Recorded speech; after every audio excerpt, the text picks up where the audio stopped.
I thought we were supposed to do testimony. Yeah, we're going to do it. We're coming down to it. Don't worry about that. Let Jesse ride this train. Oh, you want me? Yeah.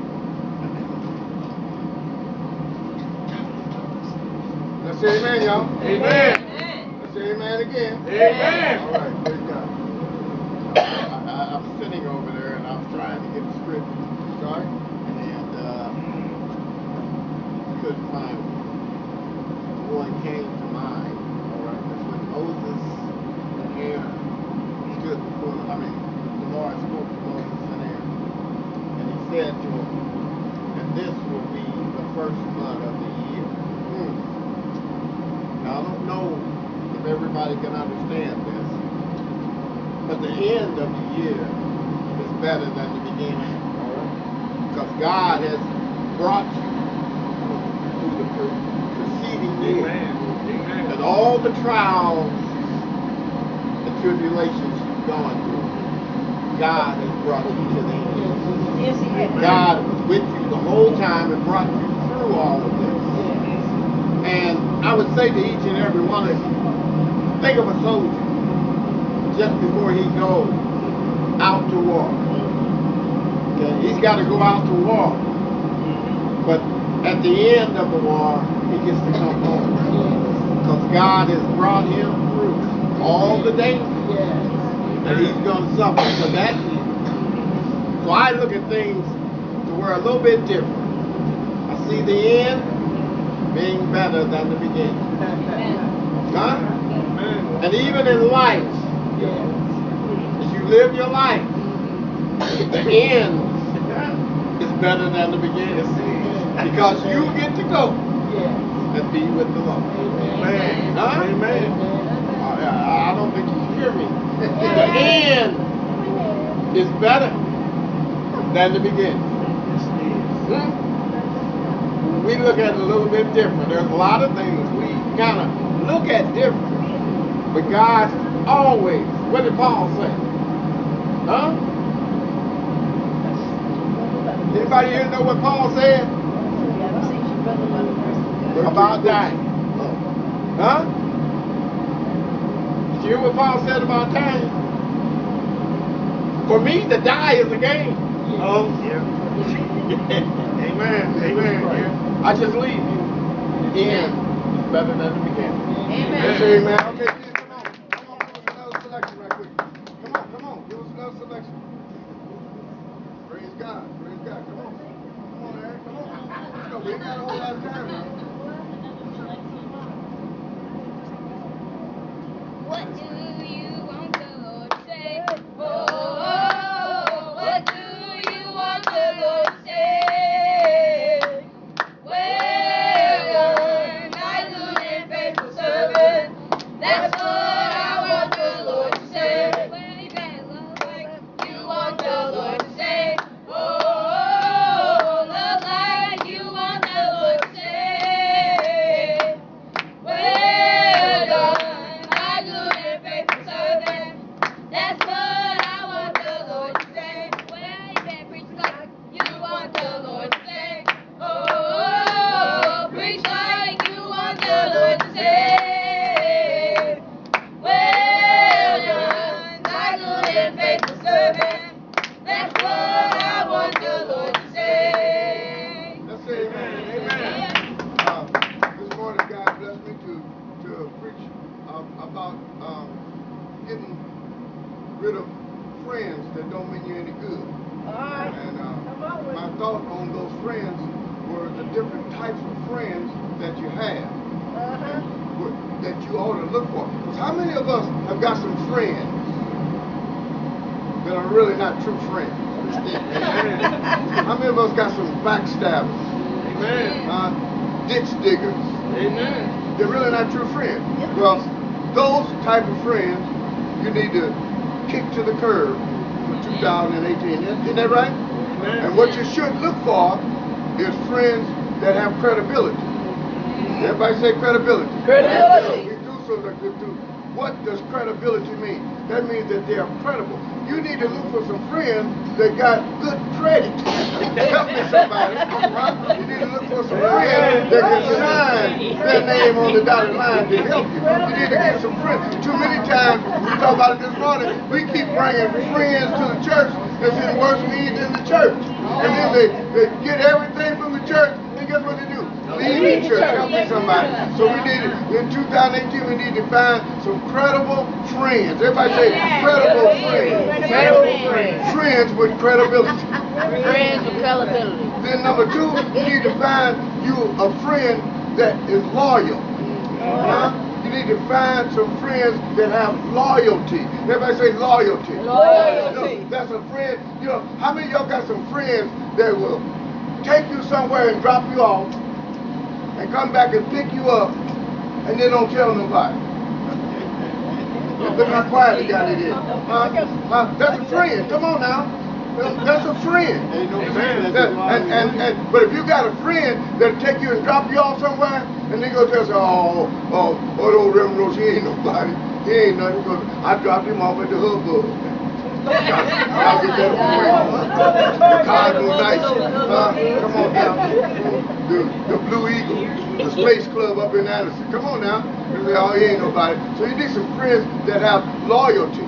What do you mean by loyalty? The first friend was Frobe, and Frobe was able to take the letter that Paul had written by Gaius and take it to Rome before Paul got there.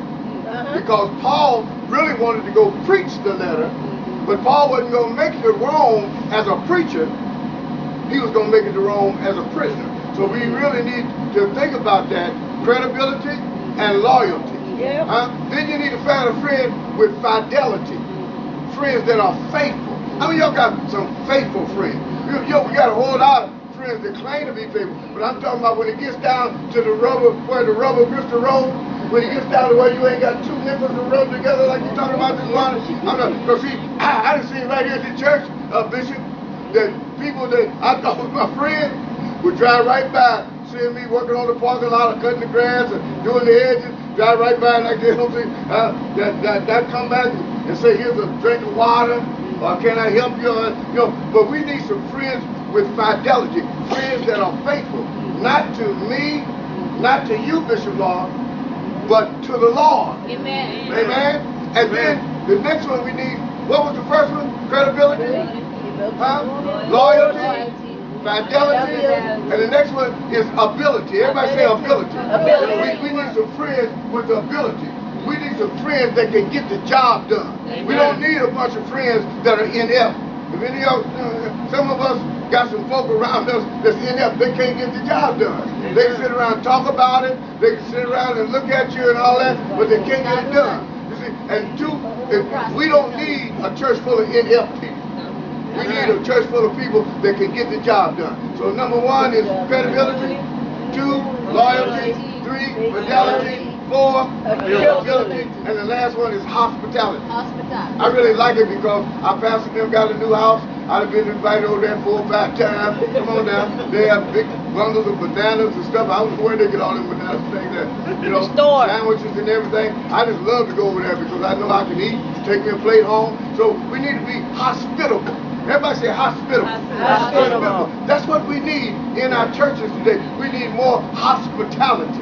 Amen? Amen. And if you do that, God said you're going to find yourself with some good friends that got credibility, some good friends that got some good friends that are some good friends that they got the ability to get things done, and last of all, that you got some good friends that have hospitality. So let's go through the 5 and I'm gone. Credibility, loyalty, fidelity, ability, hospitality. Somebody tell me what they got. Utility. You got what? Utility. Utility. What? What do you have? Okay, utility. Liability. Ability. What's the word you? Or credible. Or ability. Jesus. You have the hospitality. You better go on and fly fast. Okay, I'm flying on Bible. But I'm glad he asked. Because some of y'all, how many of y'all have fidelity? How many of y'all faith?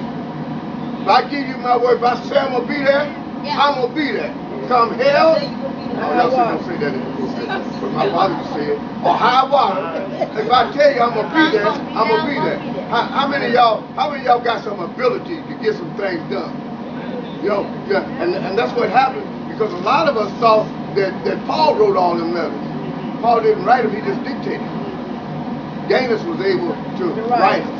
And it says that right in the 16th chapter of Romans. So this time, everybody stand to your feet, point it out fast. I can't stand it.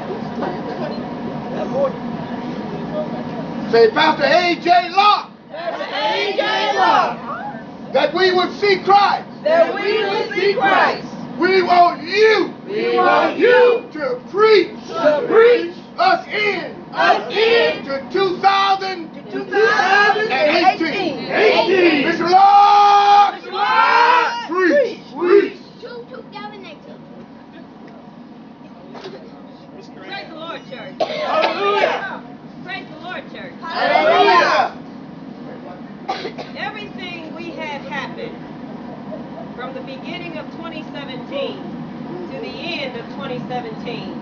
Some things you've forgotten, but if you can remember just a few times, a little laugh, a little tear, a little joy, just enough right here.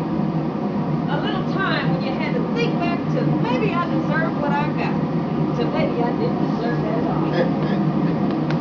And as my children would say, think about some of the consequences of your actions and how the outcome could play. The God I serve brought me here today to let you know 2017 is about to be behind us. All right. 2018 is directly in front of us. Now you can handle this like a semi. What I went out in 2017 with, I'm coming in strong 2018. I'm geared up. I got my 18 wheels ready to roll. Yes, sir. Or you can say, Lord, lead me. All right. Let me follow thy path. All right. Because my path of 2017 wasn't everything I wanted it to be, That's right. but I did everything I mean. But at the end of 2017, make yourself available beyond your own comprehension. We have prophetess letting us know that you're called on by God. All right. We have Bishop Harrison let us know the end is better than the beginning. Come on. We got Bishop T-Lock reminding us that sometimes even God got to tell you it's time to clean house. Amen. We have Minister Ariana reminding us of some very basic things chosen by God. Come on, How do you God. say that's basic, Pastor? Because when I read Romans 8:31 through 39, I read it and I understood it, but I need to make you understand something that I got. What then shall we say when these things? If God is for us, who can be against us? All right. All right. Whether your situation involves a child, whether your situation involves a spouse, whether your situation involves a job, whether your situation involves your family, if God is for you, who To be can against be you. against you? Come on now. All right. When I looked upon verse 2, he who did not spare his own son, but delivered him up for us all, how shall he not with him also freely give us all things? All right.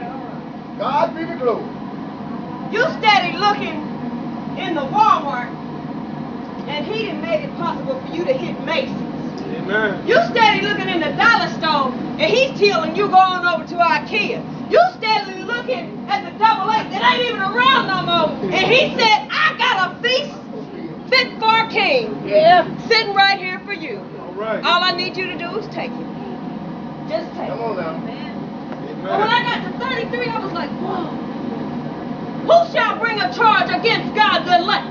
It is God who justifies. Come on now. So that lets you know, no matter who come up against you, no matter what they say against you, no matter how much Satan be in God's right ear trying to make it apparent that you ain't worthy of being saved, Jesus is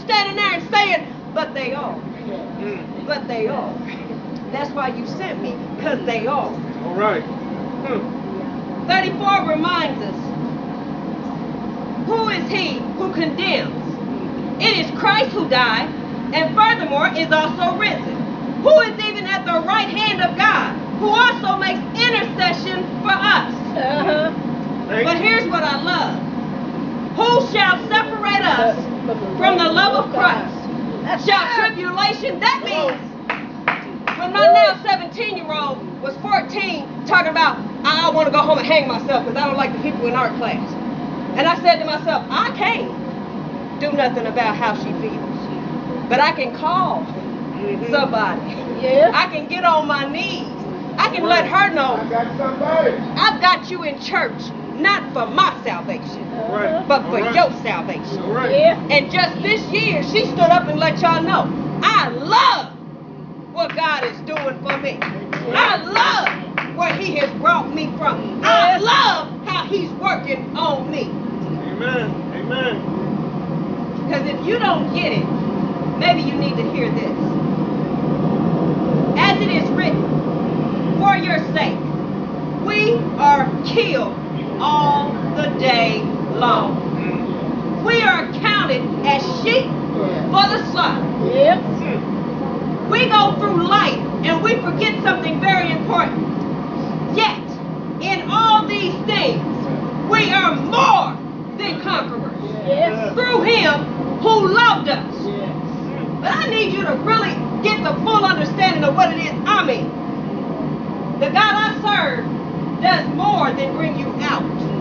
The God I serve does more than move you along. The God I serve does more than situate you, rattle you when you get too content and too complacent where you at and you're not growing anymore. The God I serve wants to know that that same tenacity that told him to send his only begotten son to go save a bunch of heathens still has a reason. All right.